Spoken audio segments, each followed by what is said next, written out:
All right, welcome everybody here in sunny Las Vegas at the Streaming Summit. Thank you for coming out as full audience. Very happy to have Michael from the NFL here on stage with us. Today we will be diving into choices made and actual experiences regarding video playback and real-time monitoring at the NFL. As you probably all know about TO Technologies, let me give a bit of an introduction about the NFL. NFL is the biggest professional American football league here in America, attracting millions of viewers across the globe, making it one of the largest sports leagues in the world. A bit an intro about TO Technologies. We are a video streaming technology company making complex video problems easy for our customers by a range of products. Our flagship product, TO Player, most of you will know. It boosts revenue of our customers by reaching and monetizing more platforms. It allows our customers' teams to focus on their core business, and it aims to bring premium experiences in the fast and most efficient way. That's the intro I wanted to do. We work globally with tier 1 media and entertainment companies and sports leagues. Here in the US, we've been working with the NFL for a year now, so we wanted to give you some insights in how that has been going, how we have been supporting them reaching their video goals and letting them deliver a great video experience. My name is Willem de Sager, VP Sales North America for TO Technologies. I'm very happy to welcome Michael Blanchard from the NFL here. Michael, could you give us a quick introduction of yourself? Yeah, thanks, Willem. My name is Michael Blanchard, Director of Platform Engineering for the NFL. Since platform means something different to everybody, specifically for me, that means my teams lead NFL.com, our CTV applications, our video player, and certain of our backend services. I've been around football my entire life. I was fortunate enough to play in college and played for 1 year in Denmark and Spain after graduating. But unfortunately, I wasn't quite good enough to play in the NFL. So I had to settle for being a software engineer for the NFL. Ultimately, I've been around the league for about 7 years now, all the way from when the video was only available for one carrier in our applications, all the way now that it's front and center everywhere. So yeah, really excited to be here. Thank you, Michael. So today we will dive into how the NFL delivers such a great video experience. Michael, to understand that, it's paramount to understand a bit better the NFL app and the NFL Plus service. Where is it coming from? What's the background? What are the goals and the focus areas of the service? Yeah, so NFL Plus is our 2-year-old direct-to-consumer product offering. It's primarily focused on the live local and national games on your mobile and tablet devices. And it also includes NFL Network and NFL Red Zone linear channels across all of those platforms.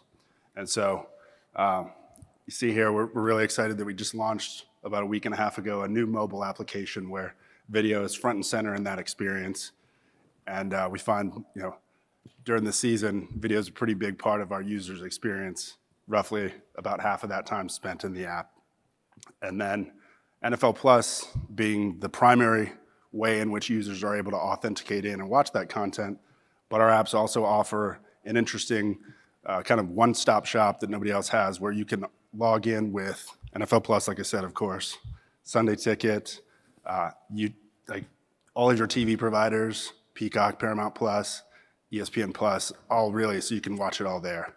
And I want to make sure that I bring up that my team focuses on the video player and the front-end client experiences, but we have a really tireless streaming video group who's able to make sure that we have the best quality output to put in our products at all times throughout the season. So really a lot of folks come together to create that experience and put NFL Plus front and center.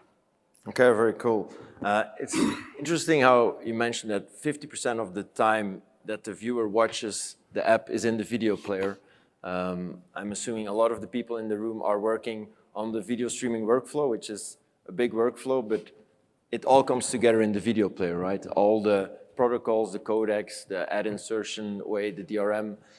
So that's where, although there's a lot of things going on, the video player is the most and actually only visible customer-facing component in a video streaming workflow. So that's why we try to make that as good as possible. the NFL wants a premium video experience, as we can imagine, to be able to, and continuously improve that experience. To be able to do that, you obviously got to have a baseline. Like, how are you tracking or measuring your quality of experience today? Yeah, so we have overall application, like crash and performance monitoring, both at the client level and in our backend services. And then we really focus on, with that QoE, getting I mentioned our streaming group. They're able to see the performance of like the encoders and the CDNs and the client level QoE with our Conviva data. And so it really depends on the quality of input that we're doing to that, what level we can really, how much action we can take on that. And that's been a thing that we've made a lot of huge strides on over the course of the last year. Okay. I'm glad that you explained that, but can you tell us a bit more about your video QoE measurements and the importance of tracking the right video player events? Yeah, so I mean, not only the specific types of events, but making sure that the inputs across all of the platforms are consistent has been something that we've focused on as we brought on the Theo player.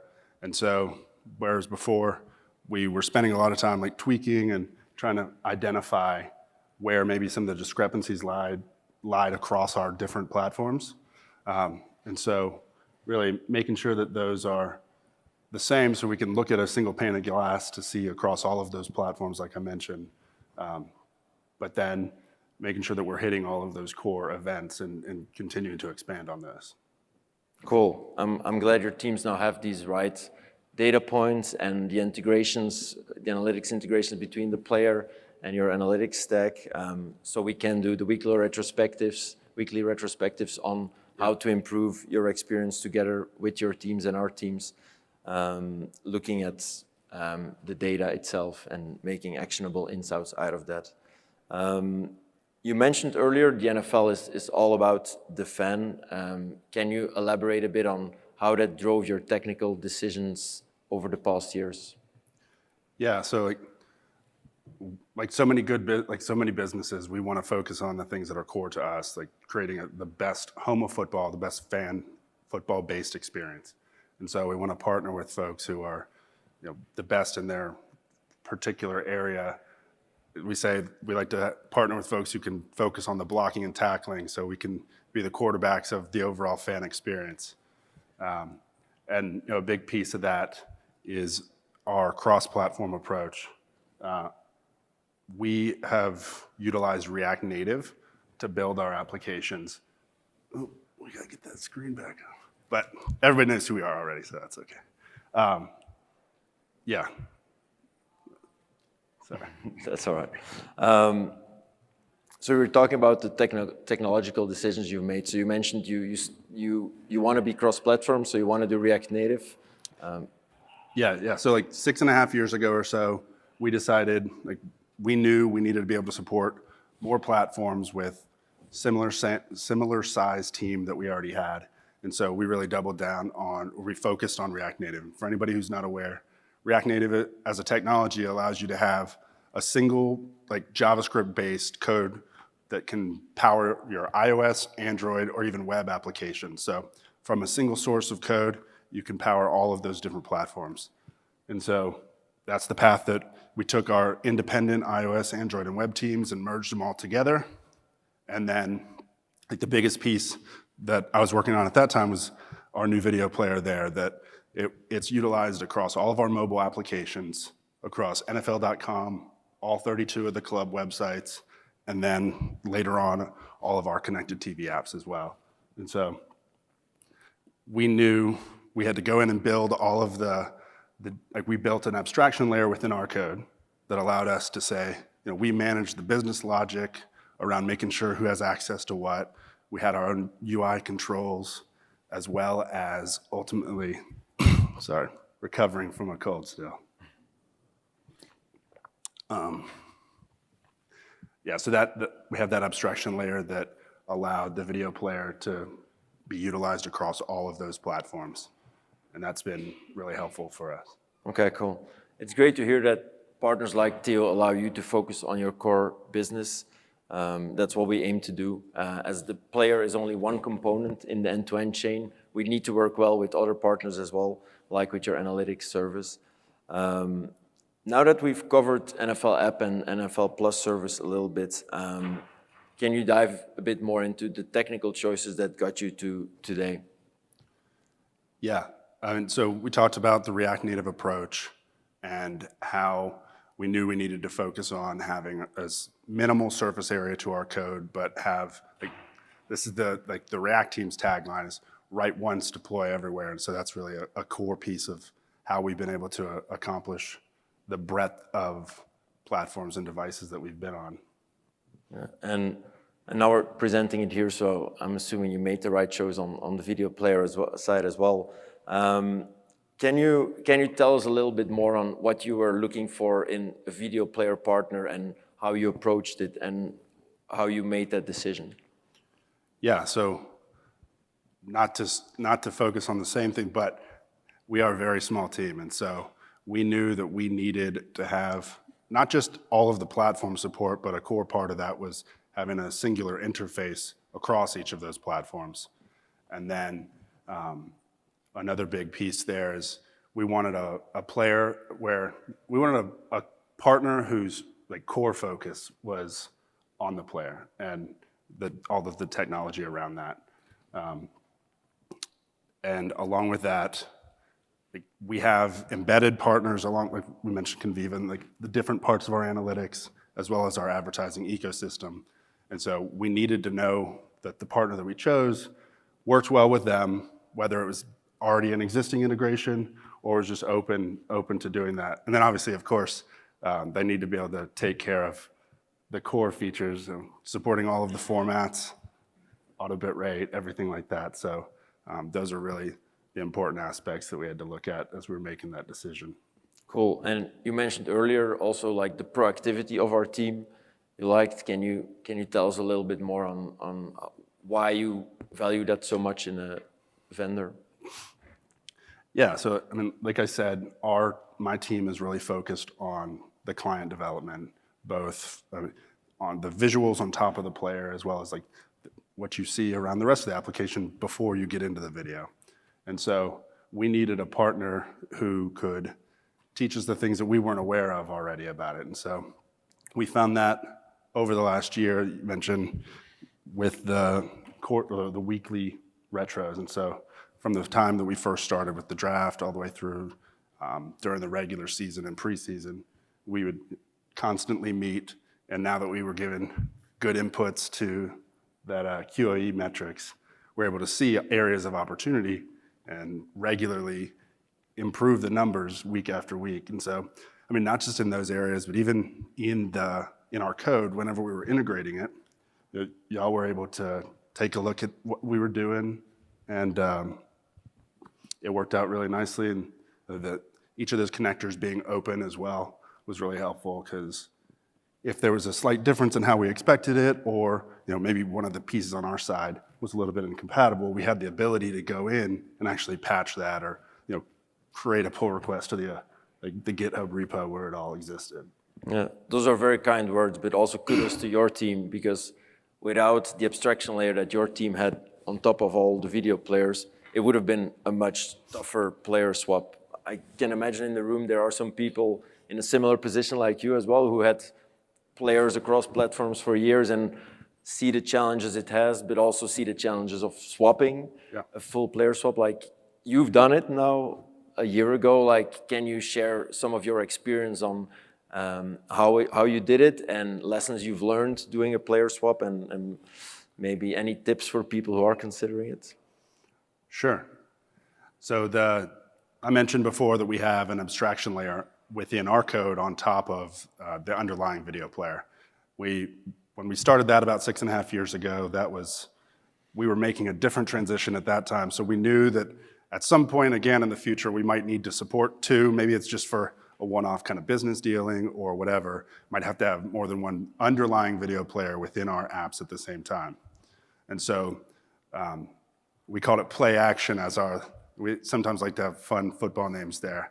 And so its responsibility, like I said, was managing the UI and all the different player state, and then you can switch between different players with feature flags, for instance. And so during the course of the Theo migration, as we were building it out, we were able to have the Theo player behind a feature flag. So we could continue delivering, shipping our app, and our QA team could test that live in the same app as everybody else. And then when it came time to actually launch it, we're able to use A/B testing to say, all right, let's say, for instance, on day one of draft, we want to go live with just iOS, for instance. We're able to get that level of granularity. And so each time we turned on a new platform, we were able to take a look at the QoE metrics and make sure that our fans were getting at least as good, if not better, obviously, hopefully better of an experience whenever we switched it on, and then gradually turn it on platform by platform with that A/B testing. And so that extended even a little bit after the initial launch, where we were able to say, look, for all folks involved, this is obviously a very major decision, major change. And so for all the folks in leadership and everybody else who's testing it, we say, both players are still there. Breaking case of glass, we are able to switch back live in production if we have to. Fortunately, we didn't, but just having that ability, same app, same code, being able to switch between the two, I guess the only downside there is they both look relatively similar for a lot of it. So I remember during the initial one, put a little yellow border around the player so that we knew whenever the Theo player was active. Yeah, that's... Wasn't it a red border? Initially it was yellow, then we changed it, I think. But yeah, so yeah, keeping both side by side for a little while longer allowed people to feel comfortable that if we needed to ever test anything else, we could do that. But yeah, that mechanism definitely increased the level of comfort as we went through that migration.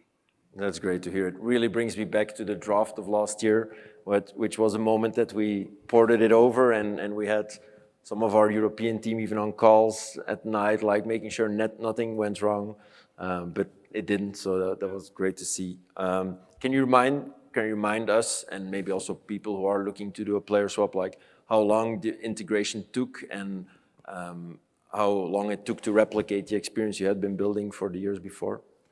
Yeah, so I think this is a great testament to the product that y'all had out there. We started doing some initial investigations in the December timeframe, January, but ultimately within that first 4 months of the year, we were able to get it up to the time, excuse me, get that up to the level that we felt comfortable going to production without losing any of the fidelity that we had built out over the last few years before that.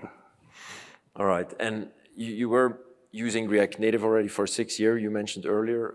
Let's dive a bit deeper into that. Like, what were some of the key challenges you had seen having to use multiple players with React Native before, and porting your video platform pipeline across all those platforms? Yeah, so before, when we built our own native modules, effectively, we had to make all of that translation between the underlying native code and bridging that into the JavaScript and normalizing the API across all of them. And then as we looked at expanding to other platforms, we had to make sure that it was compatible with some of these smart TV platforms, right, having older versions of code than you would think you needed to support. And then similarly with some of the partner SDKs around analytics and other things like that, where a lot of people now already have React Native SDKs where they're taking into account iOS and Android. But for the way that we build some of our applications, we also need that additional web support. And so really taking all of that into view with the React Native library is something that was really helpful. Excuse me. I think that was a really good part of it. Yeah, and the integrations with the analytics that were there with React Native as well. All right, I see we're already at the last 5 minutes of our talk. So we talked a lot about the past 12 to 18 months and the video experience you're currently building. Can you give us a sneak peek about what's next? What's coming with the NFL Plus app, with the NFL Plus service? Yeah, so you see there, and we talked about it a little bit earlier, We just launched a brand new version of our mobile application that video is the first thing that the user sees at any point in time. And this is what a fan will see when they come back in during the regular season. So obviously always excited for kickoff to happen. But they'll get in here and they'll be able to see all those games, quickly get into them live. Across our CTV applications, I mentioned before, well, just in the last little bit here, we've been able to expand over onto LG and Vizio, and we look to continue some of that expansion, both to other web-based platforms as well as native platforms that are on the horizon here. On our website, we're looking to continuously better integrate NFL Plus into that experience, and look forward to having, hopefully sometime around kickoff, if no promises, have some more things to share there. We definitely want to improve the latency. Like, that's a hot topic that so many people are talking about here. I remember 2 years ago, I was watching with my neighbor across the street when the Vikings came back to beat the Falcons, and he was using the old service that allowed you to watch out-of-market games. And I was yelling, celebrating with him, but he hadn't quite seen it yet, so he was like another 45 seconds behind. So we know how important making sure that the end of game or just big moments, we don't want those to be ruined. So we're really gonna focus down on the latency improvements here in the next little bit. And then we talked about how we have been focusing on the types of analytics events we're sending. And so we want to continue refining those and making sure that that is as holistic as it can be across both experience, video playback, ads, and application as well. And then we also are looking for React Native. Like, one of the pieces there that, and if you're familiar with there's a bridge that I talked about a little bit before, and so there's this new concept within React Native called the new architecture, which kind of removes that last little bit there. And so hoping to get performance improvements across our applications by taking advantage of that new part of the core framework as well. And so, yeah, overall excited to get back to season, always ready for kickoff. Plenty to do before then, but keep putting video front and center across that experience and give the fans what they want. That's great to hear. More platforms, lower latency, better insights, better performance. That's what we are trying to bring as a partner to the NFL as well. We're not done yet. We're almost out of time, so thank you for talking all about that. Maybe one more final question, Michael. Who's your team and what are the chances that they will win the Super Bowl this year? Oh, well, official line is that every team has a chance every year to win the Super Bowl. And I just hope it's a good one. I know that one of the other sports has that all-seeing corgi who determines who's going to win the finals, but no, I don't have a favorite team per se, but I'm just excited for us to get back, watching the games and streaming them to all our fans. Awesome. And before the season, even looking forward to the draft already next week, which will be exciting. Thank you so much, Michael, for today. Thank you for the audience for listening. And if you have any questions, you can find us outside. Thank you.